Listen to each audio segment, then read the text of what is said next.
Էկոնոմիկայի նախարար Գևորգ Պապոյանն օրերս խորհրդանի ամբիոնից զգուշացրեց. Կան ընկերություններ, որոնք վերջին 3 տարում խաղող չեն մթերել, բայց չգիտես ոնց միլիոնավոր լիտրերով կոնյակի սպիրտ են ուզում արտահանել։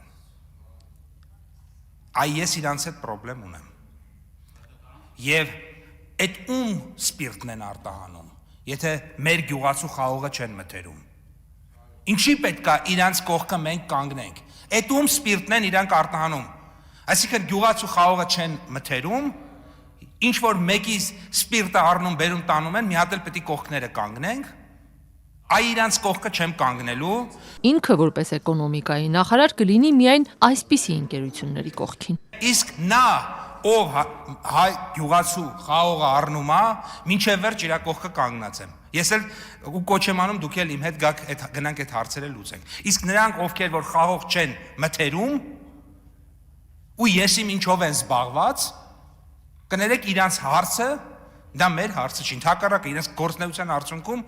մեր կոնյակի անունն անգնում, մեր պետության անունն անգնում։ Arcontrade ընկերությունն օրինակ կոնյակ ստանալու համար խաղող չի մթերում, քանի որ անհրաժեշտ ֆինանսական զգալի ներդրումներ չեն կարող անել։ Բայց ընկերության տնօրեն Սուրեն Սարգսյանի խոսքով թեժ սեզոնին երբեմն կարողանում են տարածք վարձակալել ու ավելի քիչ ներդրումով փոքր ծավալներով խաղող մթերել։ Ընկերության արտադրության հիմնական մասը սակայն ձևավորվում է հայկական արտադրողներից գնված սպիրտի հիման վրա։ Եթե Հայաստանից արտահանվում է կոնյակի սպիրտ, դա նույնպես գյուղմթերք է մթերվում, գինեացվում, թորվում ու ստացվում է կոնյակի սպիրտ։ Հետո շշալցված կարտահանվի թե լիտրերով ուղղակի որպես հող, դա այս թվում է շատ մեծ բան չի փոխում։ Սուրեն Սարգսյանն այս հարցին ավելի գլոբալ է անդրադառնում, ասում է, բայց եթե անգամ որևէ ընկերություն առանց օրենք խախտելու երրորդ երկրից հումք է ձեռք բերում ու արտահանում, ինչ խնդիր կա։ Եթե կա ներկրման ու արտահանման ինչ-որ գործար, բնականաբար դա ինչ-որ օրենքի սահմաններում է։ Պայմանական, եթե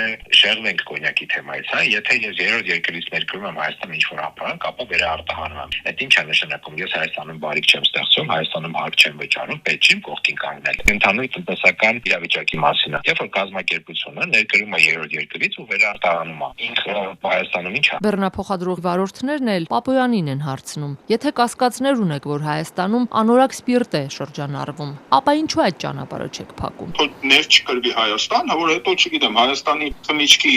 անվան հետո չխաղան։ Հայկական կոնյակի գերակշիռ մասն արտահանվում է Ռուսաստան։ Սպիրտից ստացվող կոնյակի կամ երրորդ երկրից ներկրվող սպիրտի թեման ակտիվ շրջանառվում էր նաև անցած տարի։ Ռուսական Սայուզ կոնյակ ոչ պետական կազմակերպությունն ու Անտիկոնտրաֆակտ ասոցիացիան հայտարարել էին, թե ռուսական շուկա մտնող հայկական կոնյակի 80-ից 85%-ը չի համապատասխանում ստանդարտներին, որովհետև արտադրության մեջ հաճախ անորակ սպիրտ է օգտագործվում։ Հայ արտադրողները հիմնականում չեն ընդունում այս պնդումները, Հայաստանից արձագանքել էին, Երևանը որևէ պաշտոնական բողոք չի ստացել ռուսական պետական մարմիններից։ Որ այս վեճերը դադարեն, խոշոր արտադրողներից մեկի ՄԱՊ գինու կոնյակի գործարանի գլխավոր տնօրեն Մակար Պետրոսյանն ասում է, բազմիցս դիմել են էկոնոմիկայի նախարարություն առաջարկելով, որ Հայաստանում ստեղծված նոր լաբորատորիան ավելի լայնածավալ ու շատ անաչառ ստուգումներ իրականացնի։ Հարկ եղած դեպքում տնտեսվարողներին տուգանի։ Միայն թե Հայաստանից արտահանվող կոնյակն այդ թղթով սահմանահատի։ Եթե դրանից հետո էլ խնդիրներ առաջանա, ապա պետական մարմինը պետք է տնտեսվարողի փոխարեն հարցը բարձրացնի, որովհետև խմիչքի որակը ստուգողը նախ պետությունն է, ասում է գործարարը։ Հայկական կոնյակ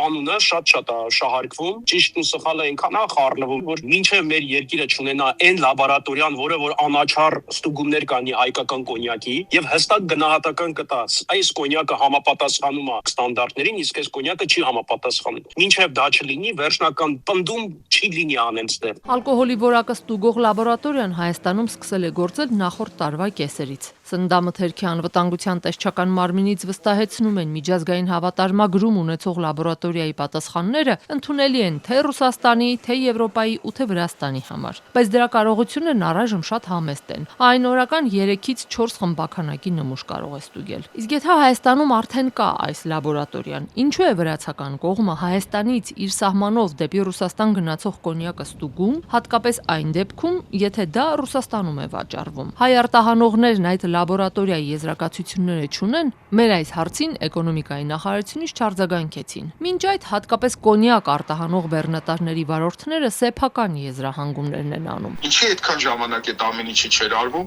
հենց վերջի 2 տարին էս ամեն ինչը սկսվեց, այսօրվա մեր Հայաստանի հարաբերությունները Ռուսաստանի Դաշնության հետ այնպես չի, ոնց որ մի քանի տարի առաջ էր։ Հարաբերությունների շերվելու հետ մեկտեղ էլ ոնց որ խստացումներն են, այսպես համապատասխան ավելանում։ Այս տպավորությունը ոնց որ Ռուսաստանը Վրաստանի ձեռքով մեզի պատժի ինչ-որ ձև է ընտրել։ Ասենք Վրաստանի ինչին է հետաքրքիր տարանցիկ բեռը։ Իսկ ինչ պետք է անի այն բեռնատարի վարորդը, եթե բեռի պատվիրատուից կամ ընկերության ղեկավարից կաշառք են պահանջում, որպեսզի ապրանքն անխոչնդոտ անցնի։ Այսպիսի հայտարարություններով ազատությանը դիմաց վարորդները հիմնականում խոսում են անանուն, պնդելով, որ բացահայտ խոսելու դեպքում լրացուցիչ խնդիրներ կունենան։ Թող գտնի պետությունը, եթե ես պետքա գամ ասեմ, այդ կաշառքը ում եմ տվել անձան, ես այդպեսի բան չեմ ասի։ Էկոնոմիկայի նախարար Պապոյանն արձագանքելով ընդդիմադիր պատգամավոր Դանիելյանի նույնաբովանդակ հայտարարությանը նշել էր, ինքը դիմել է իրավապահներին, բայց ոչ ոք հաղորդում չի տվել, որ իրենցից կաշառք են պահանջել։